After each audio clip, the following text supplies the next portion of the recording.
Welcome to High Octane Leadership with Donald Thompson. This season, we're diving deeper with more solo episodes, where I'll share the experiences that have led to recognition by EY, Forbes, Fast Company, and others. Not as a boast, but as milestones on my entrepreneurial path. From growing multi-million-dollar firms to successful business exits and building high-performance teams with a global perspective. I'll reveal the insights and strategies from my journey and share them with you so that we can win together. Alongside these solo episodes, we'll have industry visionaries and thought leaders, and we'll explore effective leadership. Ready to empower your leadership journey with real success stories? Let's embark on this transformational journey together.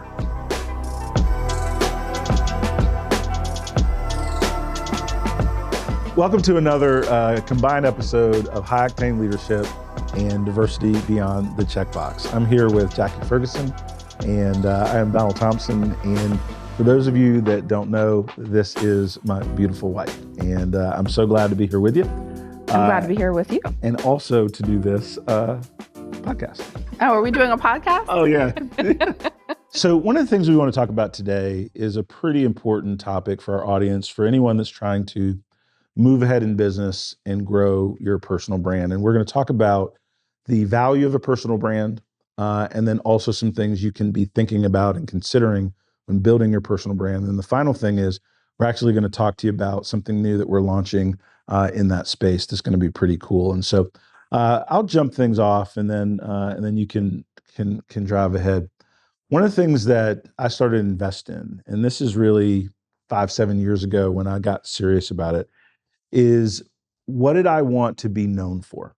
Mm-hmm. And I was listening, and this was when Joe Rogan with Spotify, and he signed this big deal. This was 5, 6, 7 years ago. So podcasting was starting to take off. I started to look at Gary V's of the world in marketing and different things. And I'm seeing all these things on my YouTube feed. And I'm like, well, there's got to be a way that this can apply to me in my local market to where I'm known before I enter the room. And that's one of the keys to personal branding. And so I started to invest in that space. I started on writing an ebook, which you helped me with, that I started my own podcast 5 years ago. I started writing a book with some ghostwriters and different things of that nature. But here's the thing that I want to share, and then I want to get your comments. Your personal brand allows you to be present when you're not physically there, and is a critical strategic advantage in business, in investing, in networking, and in growing whatever firms you're attached to. And so, Jackie, I would like your feedback, and really anything on this topic, but to start, your feedback on why people don't do it and why they should. Yeah. Well, let's start with why they should. I think there are two things to consider. One is the value to your business. So when we started the diversity movement, for example, it was your brand that led the credibility of that until it built its own credibility. And so if you're leading a business, your brand can augment that corporate brand. It can amplify that corporate brand. It can create a voice and trust and credibility because you have a personal brand that people recognize and believe in. The second thing, and which leads to more business, which is great, right? That's the goal. The second thing is we're in a wonky environment right now, and a lot of leaders are losing their jobs. And so you want to be able to position yourselves in a down market, or even when the market is good, to say, okay, I'm looking for a job, and your reputation then precedes you. And when, that HR person in that new company, or that leader of that new company, or that board of a new company has 5 resumes in front, what's the thing that makes you stand out? And the most important thing is your personal brand. If you've got followers, credibility, thought leadership, you're going to be able to create a lead in that race that other candidates don't have, even matching resume to resume. You make several good points. The one I want to expand on, people want to buy from work for, partner with people that are experts in their field. That's right. And in order for you to be known as an expert in your field, you've got to deliver some level of content that allows you to be known, to have a higher level of awareness than the people that you're competing with. And so one of the things that I share with folks that I'm working with on their brands, and something I've learned, is you can start small and build momentum over time. So you can start with having a really well done LinkedIn profile. You don't have to spend thousands of dollars. You just can really be thoughtful in your summary. You can be really thoughtful about what kind of content you put in your featured section. How do you list the different jobs and things that you've had? How much do you comment on the postings of other companies and leaders that you're following? These are all simple things that you can do to start to raise awareness of who you are, why you matter, and what you deliver that is valuable, right, to the clients you're trying to attain. And having that reputational influence, that personality driven sales process allows you to get to what your product does faster because people trust you more because they've heard through repetition about you, your company, and the results you've been able to deliver. And it's not a short fix. It's something that you have to work on over time. But I've got to tell you, it's absolutely worth it. And it's not as hard as people think. Yeah. Now, back to the problems, the why don't we do that, right? Because it's clear the benefit. The benefit is clear to the individual. The benefit is clear to the company that individual is working for. But a lot of times leaders don't make the time to do it. There's a lot to think about. Oh, how many times do I need to post a week? What do I need to write about? I don't have time to do a blog. I don't have time to shop an article. I don't have time to do a podcast and everything that's needed to produce that end to end. And so how do you make time for that? How do you, and then it's expensive a lot of times to hire someone to do that for you. Here's the thing I'll say about time and expense, right? And this is super important. I'm glad that you brought it up. You can't afford not to do it. You may not have $5,000 a month, but you may have $500 a month to have somebody help you with your social media. You might have $1,000, $1,500 a month for somebody to shoot some video clips for you. I'm not sure that people fully understand the ramifications of being invisible when you're competing with people who are visible, right? I don't want to get political because that'd be a whole 2 hours and we don't have that much time in the studio. Or enough alcohol. But the president of the United States is president, and that's Trump, whether I care for him or not, because he had the strongest brand of any of his competitors. Wasn't because he was the smartest, wasn't because he had the best policy ideas. It wasn't any of that. He had the best brand recognition against his competition. And so when you're thinking about winning in the marketplace and you think it is based on how good your product is versus the other, how smart you are. Or how smart you are. That only matters if you are in the final three being selected, right? But if you're not in the final three because nobody knows about your skills, talent, and expertise, then you're losing business that you never even got a chance to compete for. You're losing job opportunities you never got a chance to even compete for. And so that's one thing. The other thing in terms of the expense and the investment is if it gets you more business faster, there is a very clear return on investment on the personal brand of the business leader. And that's why, now watch this, the Accentures of the world, the Deloittes of the world, McKinsey of the world, some of the largest consulting organizations spend millions of dollars a year in thought leadership. They don't do it because they're a charity. They do it because they understand that people buy from experts that are highly credible and have strong name recognition. And you do that by sharing your expertise with others. And you can share that expertise in a podcast, in a video, in a newsletter, on LinkedIn. It doesn't really matter where you get started, but once you start to develop that momentum of content generation, now all of a sudden you can start to see the results because people start to get engaged with your brand. The more people that are engaged with the brand, the more you can trust. And that's something that I would share in terms of the time. Sure, it's scarce, right? Don't try to do everything on your own. And then the money, I think the return on investment for most people is clear in the first year of what you would invest and the value of 1, 2, 3, 4, 5 new clients. It's a clear return on investment for most leaders that I talk to and emerging leaders that want to grow big. Mm-hmm. So Don, my follow-up question is, one, how do I as a leader then determine what content is going to resonate and what I should be talking about? So how do I, as an individual, determine what I should be creating thought leadership on? And the second thing, which is different, right, is especially as a culturally diverse woman leader, the humble brag is not necessarily part of my nature, right? It's there because there's a lot of, oh, she thinks she's something, right? Who does she think she is?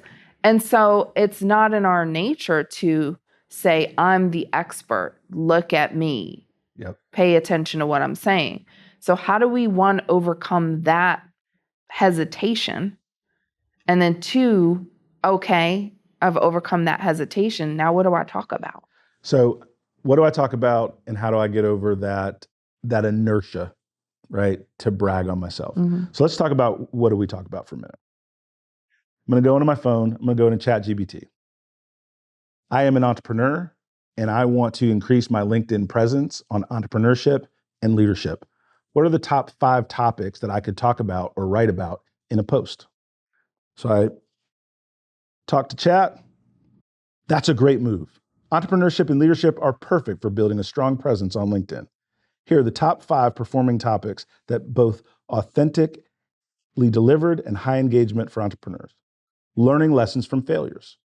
We've all done things that we learned from, that we messed up. That shows humility. Behind the scenes of building a business. What's happening behind the scenes that people wouldn't know or understand? Mm-hmm. What unique things, fun, sometimes not fun, right, that are happening but are interesting behind the scenes as you're building your business? What's your personal leadership philosophy? What are tactics and tools that you use? I'm just talking about AI right now, but I'm sharing with you a tool that I'm using to be more effective, more efficient, faster. And what are your trends that you're seeing on entrepreneurship? That took all of 2 minutes. Yeah, like 10 seconds. Right? Now, and just to add to that, I love that. Just to add to that, the more detailed you are about who you are as a leader and as an individual, the more customized that's going to be for you specifically. And the more you'll be able to find these niche areas that you can lean into and lead. Absolutely. Now I want to unpack the second question you asked, which is equally as powerful. And I face that, many people face that, right? I don't want to brag on myself. Yeah. Right? Well, then don't. Talk about what you're learning. Talk about what you've overcome. Talk about what you've read. Talk about people that you believe in and are proud of. Give shout outs. Right? Those are 4 things I just described to you that you can start talking about publicly that have nothing to do with you as an individual and bragging. It has everything to do with you want to be helpful. So when I create content and I work with my team, I'm very fortunate. I did it on my own, realized pretty quick, didn't look great. I needed to invest in a team to help me, right? Some of you all can be do-it-yourselfers. There's a way to do that, fine. I needed some people to help me because I was too busy and I wasn't amazing at it at the beginning. But the thought process of what I want to talk about and trends that I'm seeing, I am pretty good at. So you have to find the thing that's your niche, that you're confident in, and then there are people that can help you develop the way you present it to the world. But there's a lot of things that you can talk about before talking about self. And that's super important to know and understand because people love authentic communication. And you can deliver that by cheering for your teammates, cheering for your peers, talking about the latest thing that you've read. And here's the thing that I want to share the most, things that you've overcome. Yeah. Because people want to know the failure to success story arc, right? What did you struggle with? How did you overcome it? And what did the win look like? And so those are a couple things to answer that question, but super powerful question. That makes sense. And ultimately, people buy from people they like and brands they trust. And you can create both of those things by making sure that your personal brand and growing your personal brand is important. We're such believers in this. I'm the board chair of Walk West, a digital marketing agency, and we're in the midst of really transforming the business, focusing more on AI-driven technologies, focusing more on how do we give the best value at the lowest cost to our clients, all those things. And we just acquired a company called Earfluence that was in the podcasting space. And the reason we did that is when you're thinking about a podcast like we are today, the team is going to be able to take what we put together in this 30, 40 minutes and come up with a bunch of different content. Mm-hmm. So if you're thinking about, now back to your question of time as an executive, Mm-hmm. if you worked with our team and you create, let's say, an hour podcast, Mm-hmm. our team is going to produce 5, 10, 15 pieces of content that you then can look at and approve. And then you can go to market that week with the best 5 to 10 pieces that you like, that are in your voice, that are on topics that you believe in. Mm-hmm. We then take the marketing know-how to look at how to build an audience that we curate for you and your brand so that now your message is not only unique, your message is not only captured, but is now delivered in a targeted way to the audience that you want to influence, grow, and ultimately do commercial business with. We're making the art of marketing and sales into a science by using content and then remixing that content. And one of the things that I'll ask you, Jackie, and I'll tell this to the audience, I'm very fortunate and I get to see behind the scenes, obviously. But I remember you launching and becoming the host of Diversity Beyond the Checkbox. Mm-hmm. Let's talk about fear of being on podcasts, fear of being out in front, and how did you work through and overcome that to where now you're one of the top 5% podcasts globally Mm-hmm. and growing. But it didn't start that way. Right. Yeah. I spent my whole career being in the background, which I didn't begrudge. Like, I got people prepared to be in the spotlight, and I was not the one in the spotlight myself. There's a lot of pressure of getting it right and being perfect, which is unreasonable and unnecessary. But you don't realize that when your job is to, dot your I's and cross your T's in the background. And so I was pretty terrified the first couple of podcasts, and I spent hours preparing and making sure that I knew my questions, and would never have gotten on a podcast with no notes, right? Which I can do now. How did I do it? I just kept saying yes. Because I knew that if I wanted to grow my brand and be a spokesperson for our business and what we did, I would need to be able to be in front. And it was big and scary, and I had a couple of sleepless nights, or maybe more than a couple. But I kept doing it, and it kept getting a little bit easier and a little bit faster. And, now I really enjoy talking on other people's podcasts and doing my own podcasts very much. You were honored recently by Inc. It was the top 200 women founders. Tell me. Female founders. Mm-hmm. Mm-hmm. And all right, so that was the Inc. award. And then you got an award with the Raleigh magazine. What was that? Fearless in 40s. Mm-hmm. All right. And you've written a book. A best-selling book. Yep. What is the rank of your podcast in business podcasts? Wasn't there an organization that ranked you pretty high in your podcast? Yeah. So a couple of organizations actually have ranked me in the top 20 of business or leadership podcasts, which is very exciting. I'm very often in top 10 of diversity podcasts in the world, which is awesome. I'm able to talk to great business leaders in different industries, different roles that create just a human perspective in business. And so here's the thing. One, she's got so many awards and accolades, she can't remember them. I want to take you from her being scared, not wanting to do it, and just saying yes, to now you're seeing a more finished product where success is now a byproduct of just saying yes and continuing. So my reason for asking her those questions is to remind you all that you're not going to start as an award-winning author. You're not going to start with the top highly rated podcast, but you can get there if you're willing to start and say yes, if you're willing to continue to do it, if you're willing to continue to work on it. And I'm very, very proud of you. Thank you. Like there's just a lot of success that you've developed for your personal brand. And now you're a board member for nonprofit boards. You're looking at some innovation things for starting some new things that we're looking at. Mm-hmm. And so it's all about that brand being a part of sharing with the world what your capabilities and competencies are. And a lot of times, yes, we can be a little too humble Mm-hmm. when really it's not a humble brag if you're just talking about what you've done. And that's the thing you have to remember. Yeah. It's a brag when you're predicting your future and you're over amplifying what That's you've fair. done. It's not a brag when you're just sharing with people what you've done, how you can help them with the knowledge you've learned, and that you really are in it to help them win as well. And go from there. Anything to add before we get to kind of our bonus comments on this and something I want to get your take on? The only thing that I would say is, reversing the spotlight a little bit, pun intended.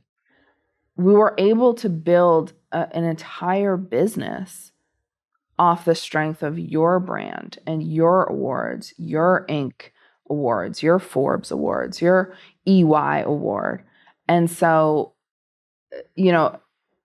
creating a brand that matters, creating a brand that is in the room before you are is super important. Yeah. And why do all the work that you're doing as an entrepreneur, a leader in your corporation, and not smell your flowers? I mean, let's talk about this for a minute. This is not we're better than you, I'm better than you. This is to encourage you to go get your flowers for the things that you're doing, the things that your family should be proud of, the work that you've put in, right? And in this crazy environment where it's really noisy and hard to get noticed, you've got to figure out a way to pierce through. And so one of the things that Jackie and I have been talking about for a while, and she just has a really great way of taking my ideas and making them make sense to other humans, is we created an exec brand authority index. Mm-hmm. And so I'd love for you to talk to them about what this brand authority index is for personal brands of emerging leaders. Well, I'll talk a little about the index, but you're the sales guy. I just create stuff behind the scenes, really. So I'd rather you talk about all of the excitement of it, but I'll talk about the index. So wait. I thought we were going rock, paper, scissors for who talked about the whole thing or not. Oh, yeah, let's do it. All right. Rock. You got to do okay. Rock, paper, scissors, shoot. Rock, paper, scissors, shoot. Rock, paper, scissors, shoot. Okay, you lose. Go. All right, listen. Okay, that's pretty funny. We didn't plan that. All right, but look, we figured that we've spent thousands of dollars, and I mean a lot of money, learning about this, working with experts, publicists, ghostwriters, videographers, podcast engineers, all the kind of things. So we have a blueprint from our failures and from our successes, and we've built a really powerful team. What we've done is created a foundational exec brand index that will go out and look at comparable leaders to the role industry that you're in and show you how you rank. It'll look at how you have your content set up, what your current personal brand score is, and then how to move that score even higher. Think about it as Credit Karma for your brand. Mm-hmm. Right? So that you can get the measurement, but also the tips, also the ways, also the recipe and the blueprint of how to improve it. And we're going to help you. And it's whether you take the blueprint and you and your team go do it, or you do it yourself, or you take the blueprint and you use our team at Walk West to help you deliver and do it. Either way is fine with us. We just want more and more people focus on building that personal brand. And so before I turn it back over to you, the announced date for this new offering is not here yet, but we are looking for folks that want to beta test it with us. Yeah. So just reach out to Jackie or I on LinkedIn and say, listen, I heard your podcast and would love to beta test the Executive Brand Authority Index. Mm-hmm. And we'll get right back to you and include you in that beta. But please do give a little bit more detail on the structure and how you really came up with the fundamental way we want to think about brand scoring. Yeah, we base it on, the methodology is based on 10 parameters that rank you based on things like your social media and followers, how many thought leadership pieces and content you've got out, references in other publications or other online sources. Are you doing speaking engagements? So lots of 10 specifically different scoring metrics that we use, which is really great because sometimes what happens is there's this big unknown and we don't know how to get started. We don't know how we're doing. We don't know if we're doing too much of this or not enough of this. And so by having the exec brand authority index, we're able to show you where you are now, build a plan with you and show you how to get there, and really grow your brand locally, regionally, and nationally. The fun thing is you can chart your course, and we want to make it simple enough that we can help with some of the fears that we talked about and help reduce them, because we want to help people do it in a stronger way to help their goals and their careers. But two, you're going to see a pretty powerful return on investment simply because your competitors probably aren't doing it. Right? The biggest companies out there, for sure, they have PR agencies for each one of their executives. Yeah. They have booking agents. Like, that's not who we're talking to. We're talking to those of us that are bootstrapping our businesses, those of us that are running on limited funds, and we want to do things efficiently, cost effectively, so that we can all win from this type of content generation as well. And so if you're listening to this and you're like, well, I already have a PR firm, you're not our client. It's okay. We will keep doing what you're doing, and we're proud of you and we cheer for you. But we're looking for the firm and the person and the individual that's like, man, I love that, but I really don't have the time. But if I could work with a team that's trusted, that's competent, that understands my business, that could help me amplify my brand, I'd love to hear more. That's who we're really, really talking to, because we think it's such a phenomenal opportunity to be able to not brag, but tell people your competency, your credibility, and how you're going to commercially help them grow and succeed. We think you can do that by building and growing your personal brand. Jackie, as always, I'm going to give you the last word before we kind of sign off. And sometimes in these, I get a little talkative and all the things, and you are so gracious with me on that. How would you like to kind of wind us down on any of the topics relative to the personal brand and the value? I think with personal branding, whether you have a PR agency or not, there are a lot of things that are unknown. We try to take the unknown out of your personal brand and how you build that and create a real methodology for success and a blueprint for success. And I think that's the difference with us and anybody else that you talk to. We want to partner with you at whatever level makes sense for you. And we want to help see you succeed the way that we've been able to grow our own brands and will continue to. I've had a blast. I've had a blast rocking with you. Thanks, Don. And doing this. It's been super fun. And until next time, we're very appreciative of your time, attention, and we'll see you on the other side.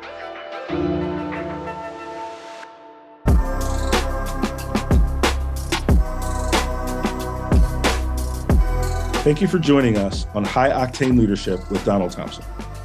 Today's episode is a step in our collective journey towards leadership excellence. Remember, every story we share and every insight we gain is a piece in the puzzle of our leadership journey. For more insight and detail, hit the subscribe button so that we can stay connected.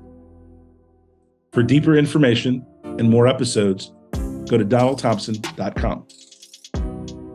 Continue to lead with vision and purpose, and until we meet again, embrace your role as a high-octane leader in the ever-evolving world of business.